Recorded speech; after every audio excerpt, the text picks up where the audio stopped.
Abramos a palavra de Deus no segundo livro dos Reis, capítulo 1.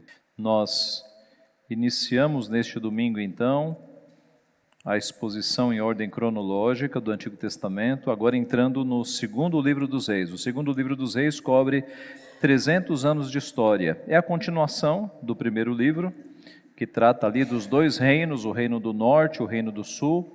O reino do norte não teve nenhum rei que andasse nos caminhos do Senhor. O reino do sul teve alguns reis que andaram no caminho do Senhor. Reino do norte, Israel; reino do sul, Judá.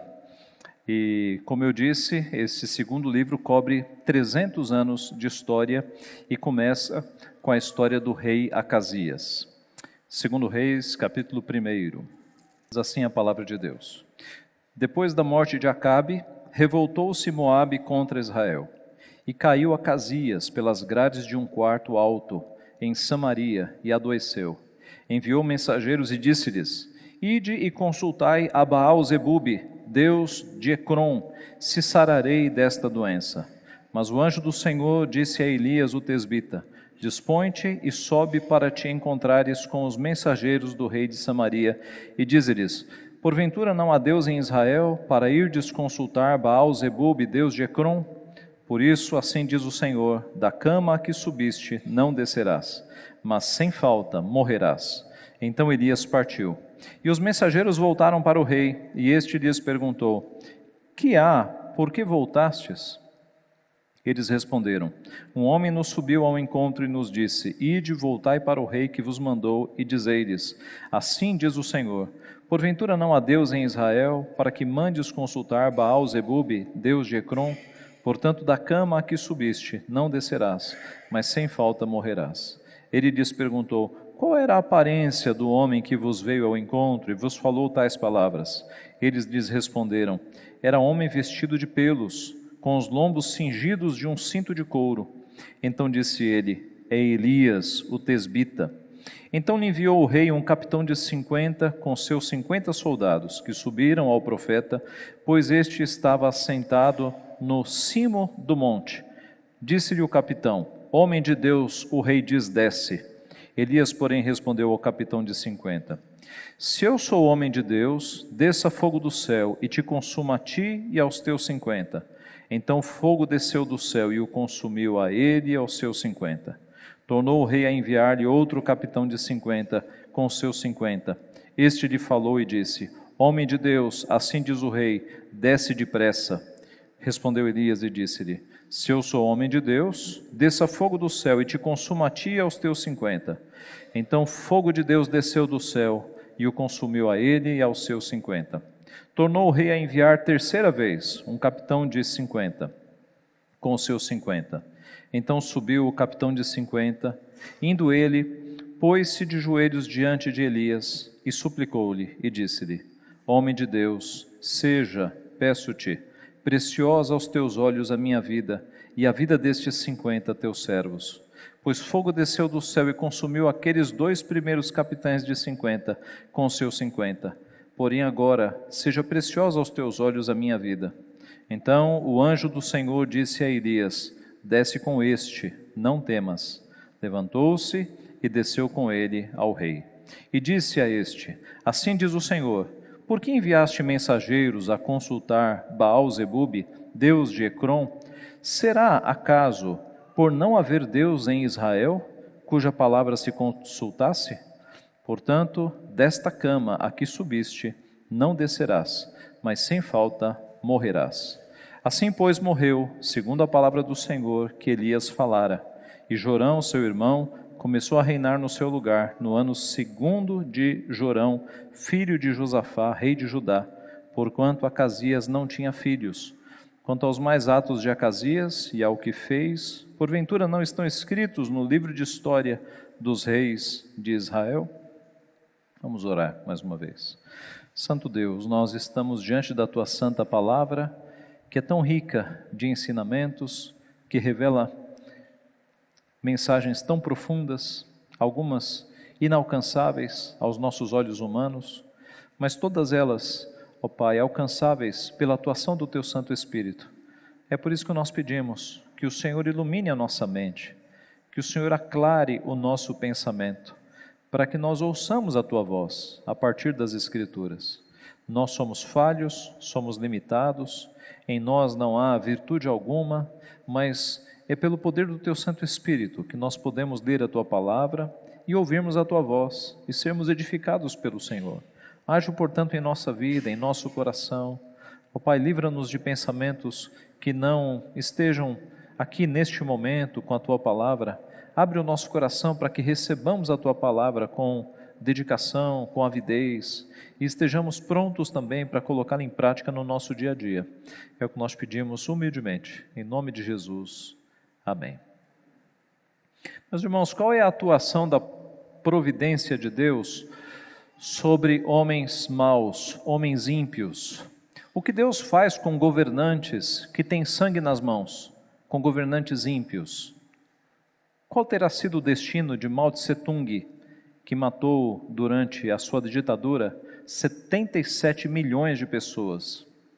Qual terá sido o destino de Adolf Hitler, que matou 21 milhões de judeus? E de Stalin, que matou cerca de 20 milhões de pessoas? Ou de Gengis Khan, que matou seus milhões também, 40 milhões? Saddam Hussein, mais recentemente, matou 2 milhões de pessoas. Qual terá sido o destino dessas pessoas? Qual é a atuação de Deus na sua providência quanto a estes homens ímpios, esses governantes cruéis? Ora, meus irmãos, nós não temos dúvida em dizer que a justiça de Deus abateu esses homens.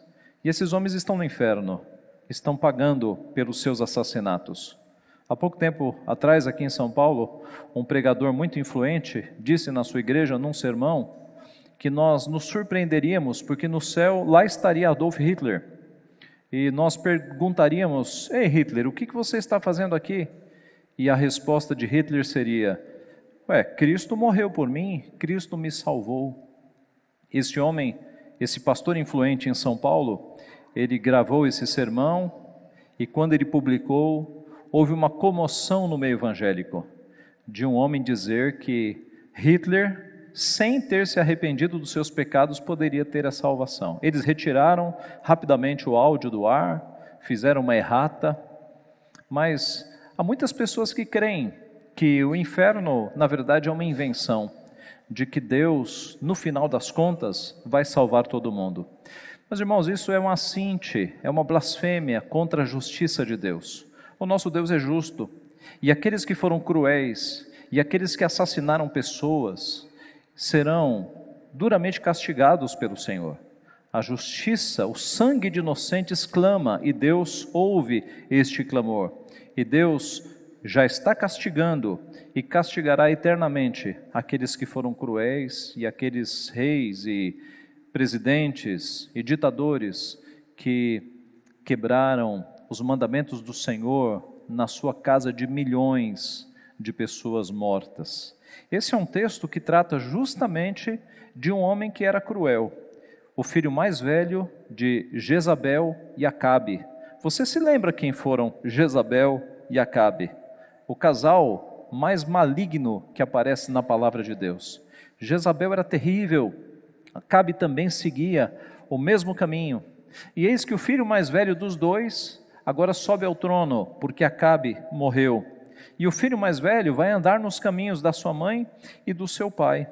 Mas a mão de justiça e de juízo do Senhor vai alcançar o rei Acasias, como nós veremos agora. Nós veremos então nesta noite o castigo de Deus por meio da providência, do profeta e da palavra. Os 3 pontos. O castigo de Deus por meio da providência, por meio do profeta e por meio da palavra. O castigo de Deus por meio da providência.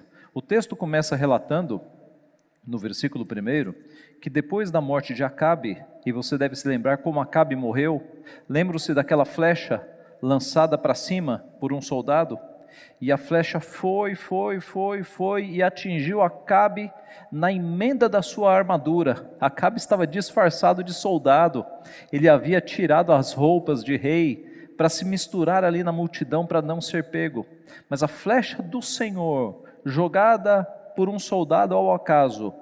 Não foi de forma alguma conduzida ao acaso. Deus guiou aquela flecha para que ela atingisse o maligno Acabe e cumprisse a profecia de que ele morreria naquele campo de batalha. Então, depois desta morte, revoltou-se Moabe contra Israel.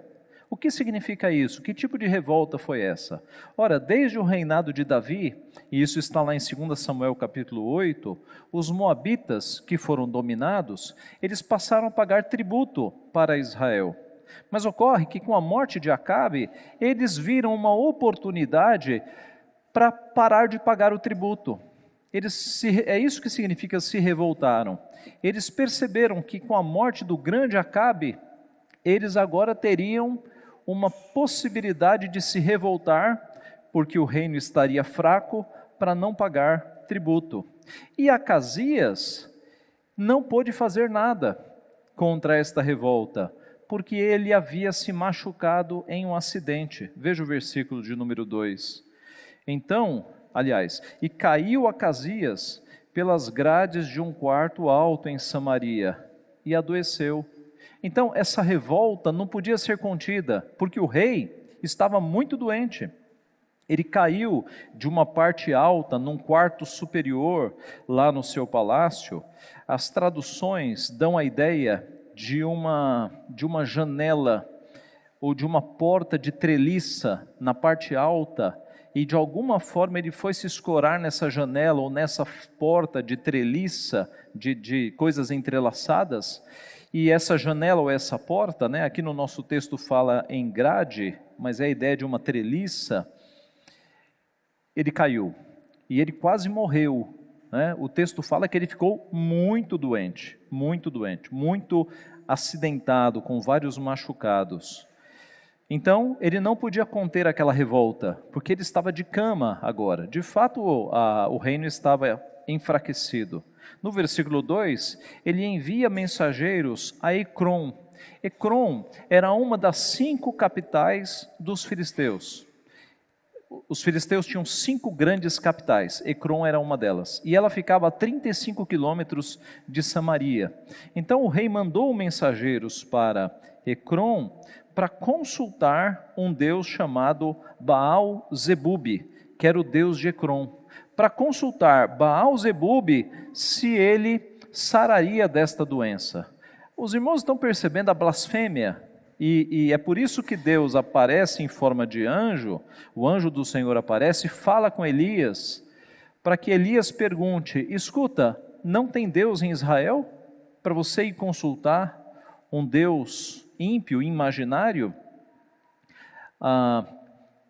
Ide consultai a Baal-Zebub, Deus de Ecrom, se sararei desta doença. Baal-Zebub significa Baal príncipe, ou possivelmente a tradução também para Deus das moscas,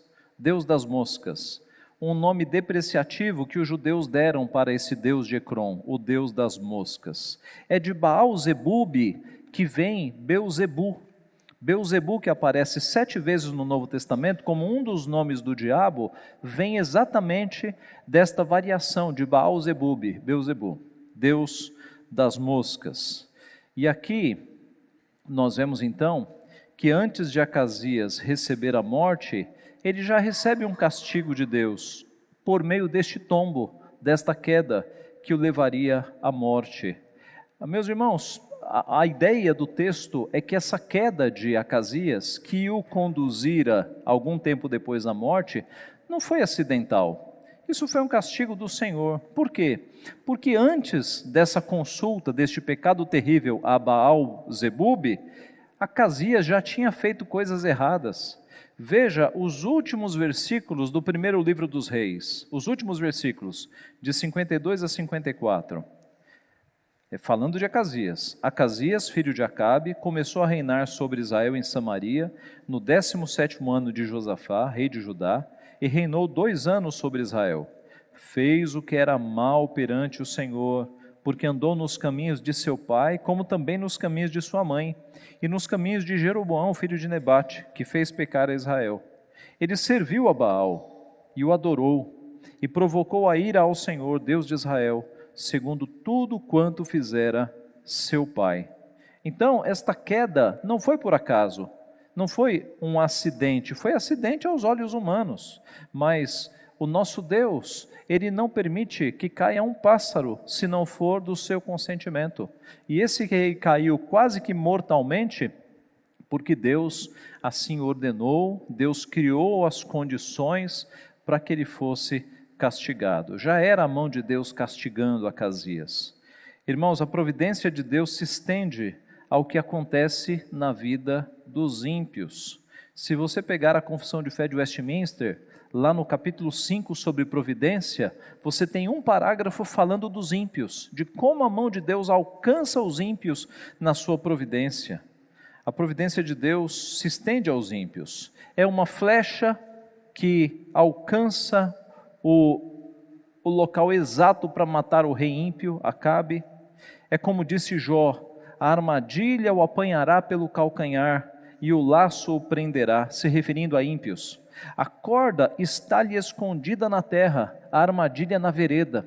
Jó dizendo que os ímpios não perdem por esperar, porque Deus uma hora vai alcançá-los, vai pegá-los e vai abatê-los e vai derrubá-los. A queda foi preparada por Deus para Acasias, é Deus quem faz cair o ímpio. Assim como é Deus quem coloca alguém no trono, é Deus que tira do trono. É Deus quem dá a vida e é Deus quem tira a vida. Então, em primeiro lugar, o castigo de Deus veio por meio da providência, dos atos providenciais, que aos nossos olhos parecem acidentes, parecem coincidências e acasos, mas não há acidentes, coincidências e acasos para o Deus soberano, o Deus que decretou todas as coisas antes do início, antes da fundação do mundo. O segundo castigo que nós vemos veio por meio do profeta, ou o castigo de Deus vem por meio também do profeta. No versículo 3, entra em cena Elias. Mas o anjo do Senhor disse a Elias, o tesbita.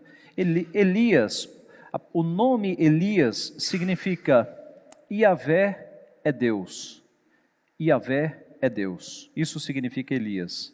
E ele é tesbita porque ele nasceu numa cidade chamada Tisbe, por isso ele é identificado como Elias, o tesbita. O texto nos mostra então o anjo do Senhor dando essa missão a Elias. Já fazia uns 4 anos que Elias não aparecia no reino, no castelo.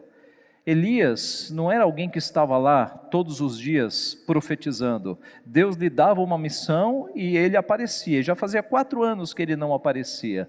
Elias, à semelhança de João Batista, ele vivia no campo. Ele vestia-se rusticamente, com peles de animais, com cinto de couro. E quando eles vão procurar Elias, ele está no alto de uma montanha, possivelmente Monte Carmelo. E assim o anjo do Senhor aparece a Elias e lhe dá uma missão: dispõe-te, arruma-te e sobe para encontrar com os mensageiros do rei da Samaria. E diz-lhes: porventura não há Deus em Israel, para irdes consultar Baal-zebube, Deus de Ecrom? Por isso assim diz o Senhor: da cama que subiste não descerás, mas sem falta morrerás. E então Elias partiu.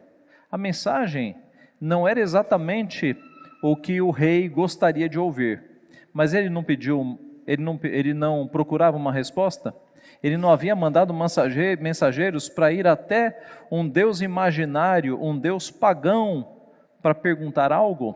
Eis que Deus vai responder, mas a resposta de Deus não é nada agradável, é uma resposta de juízo. Desta cama você não sai, você vai morrer nesta cama. Era a resposta.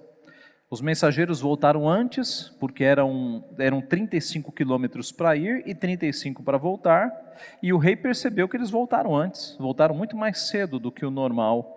E o rei pergunta, por que vocês voltaram antes? E aí eles dizem: um homem nos subiu ao encontro e disse isso, isso, isso.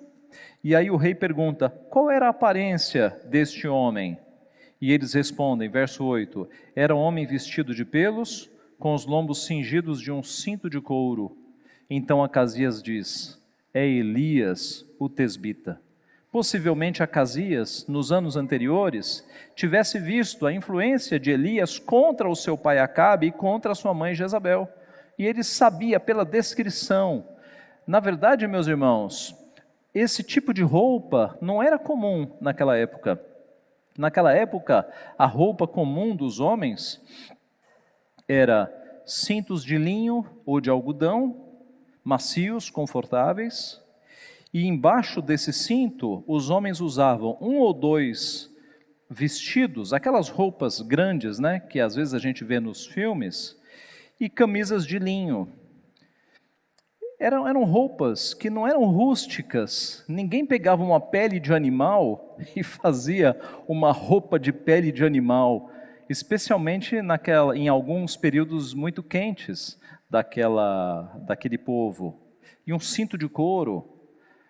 Meus irmãos, a explicação de muitos estudiosos é que essas roupas de alguns profetas, elas apontavam esse vestuário áspero, esse vestuário rude, era como que uma mensagem da severidade dos juízos de Deus sobre nações afeminadas, sobre homens que vestiam roupas muito delicadas e viviam na luxúria, viviam cometendo coisas erradas. Então o profeta, ele incorporava a mensagem de uma forma que até a sua roupa era um sinal de severidade para com uma nação, para com homens afeminados e com gestos muito sensíveis.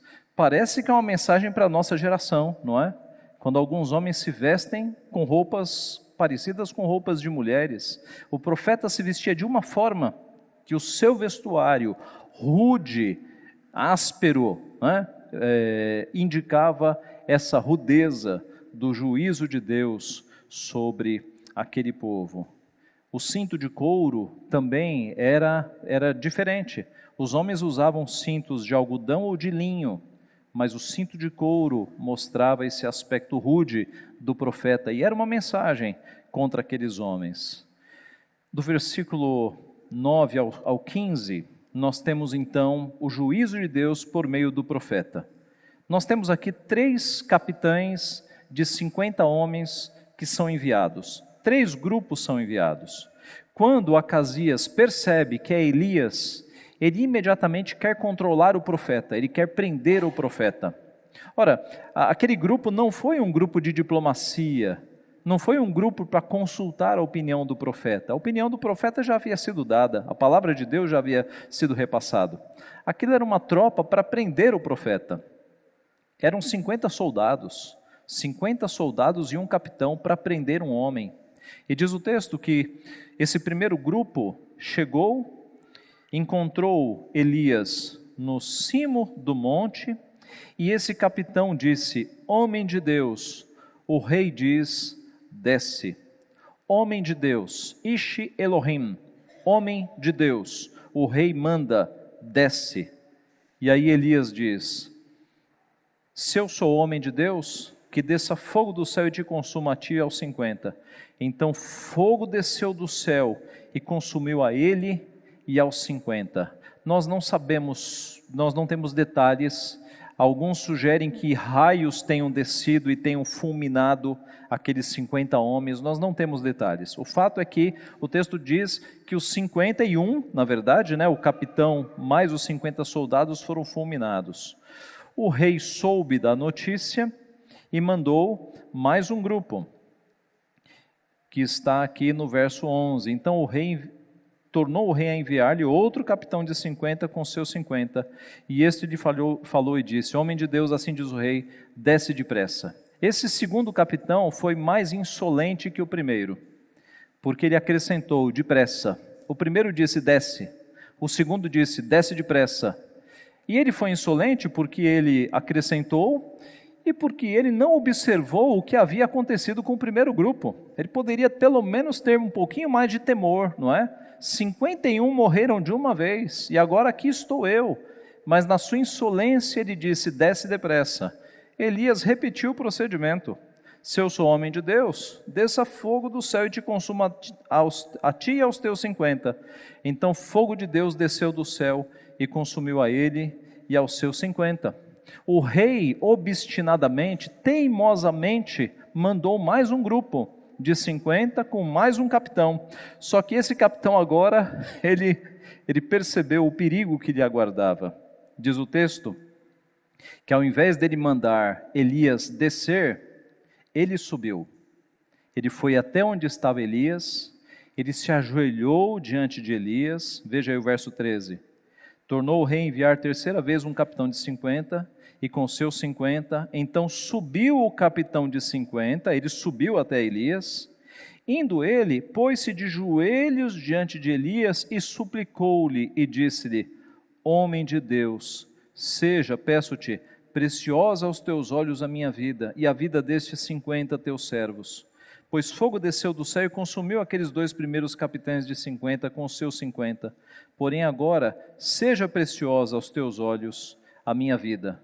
E aí, o critério não está com Elias. O anjo do Senhor diz a Elias: desce com este, não temais. Levantou-se e desceu com ele ao rei. Meus irmãos, esse foi poupado, porque esse chegou adequadamente diante do homem de Deus. Muito embora, se dependesse do rei Acasias, ele teria chegado com o mesmo comportamento orgulhoso. O rei Acasias era um ímpio, mas este homem aqui foi poupado porque ele reconheceu que aquele profeta Elias era de fato um homem de Deus, e assim ele foi poupado. Nós vemos aqui o profeta Elias sendo usado para juízo de Acasias. Acasias perdeu nessa história 102 homens, 102 soldados, 2 capitães e 100 soldados. Foi um juízo sobre a nação. De quem foi essa culpa? Porque o rei Acasias julgou-se mais poderoso que Deus, querendo prender o profeta do Senhor. A culpa não foi de Elias. Elias apenas foi um instrumento de Deus para juízo. Foi Deus que mandou o fogo do céu, não foi Elias. Elias foi um instrumento. A culpa não foi daqueles homens também. Aqueles homens estavam embaixo de autoridade. Eles eram soldados. Eles estavam cumprindo ordens do rei Acasias. Se alguém no juízo vai responder, na verdade já está respondendo, pela morte desses 102 homens que morreram, é o rei Acasias. É o rei Acasias que está respondendo por conta dessas mortes.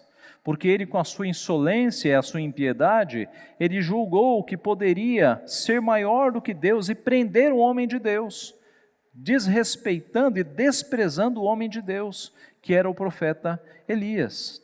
Acasias tem essas 102 mortes, no mínimo, nas suas costas, para dar contas. A ordem do rei envolvia desprezo não apenas para o ofício profético, mas desprezo também com relação ao próprio Deus. E assim o castigo de Deus veio por meio do profeta. Muitas vezes nas Escrituras, Deus usa os seus servos como instrumentos de castigo. Em Moisés, a terra se abriu. Em Eliseu, 2 ursas atacaram jovens irreverentes. Em Elias, 450 profetas de Baal foram mortos. De vez em quando, no registro bíblico, Deus usa profetas para que o juízo de Deus caia sobre as pessoas. Assim, meus irmãos, nós vemos que o castigo de Deus vem também por meio dos seus servos, por meio dos profetas. Em terceiro e último lugar, o castigo de Deus por meio da palavra, são os versos 16 e 18 a 18. Finalmente, então, Elias está diante do rei, e disse a este: assim diz o Senhor, por que enviaste mensageiros a consultar Baal-zebub, deus de Ecrom? Será acaso por não haver Deus em Israel, cuja palavra se consultasse? Portanto, desta cama a que subiste, não descerás, mas sem falta morrerás. Assim, pois, morreu, segundo a palavra do Senhor que Elias lhe falara. Segundo a palavra do Senhor. A palavra do Senhor, meus irmãos, não cai por terra. Desde o começo, Deus havia dito: você não vai sair desta cama, você vai morrer. Na palavra de Deus nós temos as afirmações de que a palavra do Senhor, ela não cai por terra. Josué 23, 14, por exemplo: eis que já hoje sigo pelo caminho de todos os da terra, e vós bem sabeis de todo o vosso coração e de toda a vossa alma, que nenhuma só promessa caiu de todas as boas palavras que falou de vós o Senhor vosso Deus. Todas vos sobrevieram, nenhuma delas falhou. Samuel, diz o texto bíblico em 1 Samuel 3,19, que crescia Samuel, o Senhor era com ele, e nenhuma de todas as suas palavras deixou cair por terra. O profeta Isaías 55,11 diz: assim será a palavra que sair da minha boca, não voltará para mim vazia, mas fará o que me apraz, e prosperará naquilo para que a designei.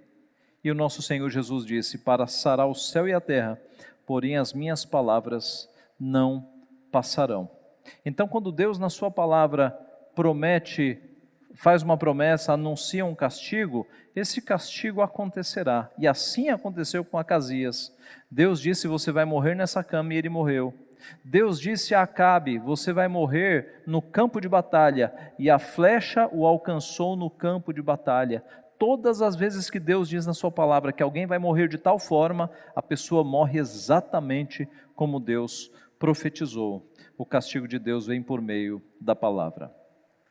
Irmãos, concluindo, no ímpio Acasias, nós encontramos um homem honrando a voz do diabo e odiando a voz de Deus. Ele queria ouvir a voz de Baal-Zebub, o deus das moscas, mas ele odiou a voz do profeta de Deus, ele não queria ouvir a voz de Deus. Muitos séculos depois, uma tropa também foi enviada para prender outro enviado de Deus. Dessa vez, o próprio Senhor Jesus. Os irmãos se lembram que uma tropa, uma turba com cacetetes e porretes, como diz o evangelista, saiu para prender Jesus Cristo. O código dado por Judas era: aquele a quem eu beijar na face. E Judas foi, deu um beijo e a turba se aproximou. Pedro pega a sua espada, corta a orelha de um soldado, né? Eu não imagino que Pedro tenha dado um golpe de cima para baixo, porque aí não arrancaria só a orelha, né? Pegaria tudo aqui. Então, possivelmente era um sinal, né, de que só por cima do meu cadáver você tirava a orelha do oponente. E aí Jesus Cristo pega a orelha de Malco, coloca no lugar e repreende a Pedro. E ele diz: Pedro, você acha que se eu não quisesse, agora, 12 legiões de anjos não viriam me salvar? 12 legiões de anjos. Uma legião é composta de aproximadamente, uma legião romana era composta de aproximadamente 6.000 soldados. Se você fizer a conta de 12 vezes 6.000, 72.000. Imagine o céu repleto com 72.000 anjos invisíveis, apenas aguardando a ordem, apenas aguardando a ordem. Mas Jesus não deu a ordem, ele deixou-se levar, ele deixou-se crucificar, porque era para a nossa salvação. Cristo tinha que morrer em nosso lugar, por isso ele a si mesmo se entregou para ser crucificado, no nosso lugar, para nos salvar. Houve outro momento no Novo Testamento, quando Jesus foi rejeitado por samaritanos, que Tiago e João perguntaram: Senhor, queres que mandemos descer fogo do céu para os consumir? Tiago e João devem ter pensado na história de Elias. O Senhor quer que a gente peça que Deus mande fogo do céu para os consumir? E desta vez Jesus falou: não. Jesus voltou-se para ele e os repreendeu e disse: vós não sabeis de que espírito sois? Pois o Filho do Homem não veio para destruir as almas dos homens, mas para salvá-las. E seguiram para outra aldeia. Na história de Elias, o juízo de Deus estava evidente, e era necessário que ele julgasse aquelas pessoas com fogo do céu, assim como fez em Sodoma e Gomorra. Mas eis que quando Jesus veio, ele veio com a mensagem de salvação. A condenação, do ponto de vista de Jesus, virá no último dia, quando ele retornar em glória e o juízo final se estabelecer. Mas na época de Jesus ele estava ali para salvar, não para mandar descer fogo do céu. O fato é, meus irmãos, que nós vemos na história do povo de Deus que tanto Elias quanto Jesus, como tantos outros profetas, sempre tiveram a oposição diabólica, Satanás sempre fez oposição, usando reis ímpios para abater o seu povo, para capturar. Quantos profetas não foram mortos por anunciarem a mensagem do nosso Deus? Assim, neste mundo, como prometeu o nosso Redentor, nós passaremos por aflições, e na medida em que nós formos fiéis, passaremos por perseguições. Se você não for um crente fiel, se na sua empresa você se acomodar às coisas erradas, se na tua escola você fizer o que os seus amigos fazem de errado, colando, fazendo coisas erradas, se na tua família você nunca levantar a voz contra o erro, você não vai ser perseguido. Você está se conformando com o mundo, se conformando com este século. Mas, se você for um cristão verdadeiro, e no teu trabalho, na tua empresa, você for honesto, e você não compactuar com coisas erradas, com pequenas corrupções, com falcatruas, com pequenos desvios, se na tua família você não tolerar o erro, se na tua escola você for um aluno honesto para com Deus e leal, você vai sofrer perseguição. Os discípulos de Cristo estão destinados a ser perseguidos na medida em que eles forem fiéis. E bem-aventurados somos, nos disse o nosso Mestre, quando, por causa dele, nos injuriarem e nos perseguirem e mentindo disserem todo mal contra nós. Jesus disse: regozijai-vos e exultai, porque é grande o vosso galardão diante de Deus, porque assim perseguiram aos profetas que viveram antes de vós. Então parece um paradoxo nós ficarmos felizes quando somos perseguidos, mas quando nós somos perseguidos pela justiça, nós devemos nos alegrar, porque nós estamos entrando num rol de homens e mulheres que foram perseguidos no decorrer dos séculos, e alguns morreram nos coliseus, decapitados, devorados por feras, porque foram fiéis ao Senhor Jesus. Por isso, meus irmãos, sofrimento por amor a Cristo é bem-aventurança. Nós devemos confiar no Senhor, buscar forças no Senhor, e lá no íntimo do nosso coração nos alegrarmos quando nós somos perseguidos porque estamos fazendo a coisa certa, porque estamos fazendo aquilo que é correto, que glorifica o nome do nosso Senhor Jesus. Essa é a primeira aplicação. Nós sempre teremos oposição. Nosso Senhor Jesus disse: no mundo passais por aflição, tende bom ânimo, eu venci o mundo. Jesus disse: se me perseguiram a mim, muito mais perseguirão a vós outros. Uma segunda aplicação é que nós nunca devemos desprezar a providência de Deus. Não há acasos, não há coincidências, não há acidentes. Deus rege o mundo com as suas mãos. Nada acontece por acaso na tua vida. A tua vida está sendo controlada por Deus, passo a passo, dia a dia, tudo o que acontece. Não despreze a providência de Deus. Nós estamos na mão de um Pai que decretou e executa dia a dia todo o seu plano. Uma terceira aplicação: não devemos desprezar os profetas de Deus. É certo que os profetas bíblicos, eles falavam em nome de Deus e eles tinham poderes como credenciais de Deus para que o povo temesse. Hoje, aqueles que falam da parte de Deus são os pastores, que nem se comparam aos profetas bíblicos. Mas na medida em que o pastor é fiel e traz a palavra de Deus, você não deve desprezar a palavra de Deus. Na medida em que o pastor é fiel, você não deve desprezar a palavra de Deus. Nós vivemos num mundo evangélico com muitos pastores infiéis, com muitos pastores com mensagens que não são bíblicas, mensagens de prosperidade e coisas que não têm respaldo bíblico. Mas na medida em que um pastor traz a mensagem bíblica, nós devemos de fato não desprezar esta mensagem, não devemos desprezar a palavra de Deus. E assim, meus irmãos, nós voltamos à nossa introdução, quando demos exemplos de homens que foram tão ímpios, que assassinaram tantas pessoas. A mão de Deus, o juízo de Deus alcançou já esses homens e continuará alcançando todos aqueles ímpios que assassinam, que matam, políticos corruptos, que não matam pessoas com tiros, mas que numa canetada, num desvio de verbas, fazem morrer centenas de pessoas nos hospitais por faltas de recursos. Esses homens serão alcançados pela mão de Deus. Se Deus não os atingir com a sua graça e ter misericórdia deles, eles serão alcançados, a justiça de Deus os alcançará. Não é pecaminoso nós pedirmos para que Deus faça justiça. Se você ler o Apocalipse, você vai encontrar aqueles que foram mortos, aqueles que morreram pelo sangue do Cordeiro, clamando por justiça. Então, nosso Deus é justo, e as coisas injustas serão alcançadas pela mão santa do nosso Deus. Que Ele assim então nos abençoe. Amém.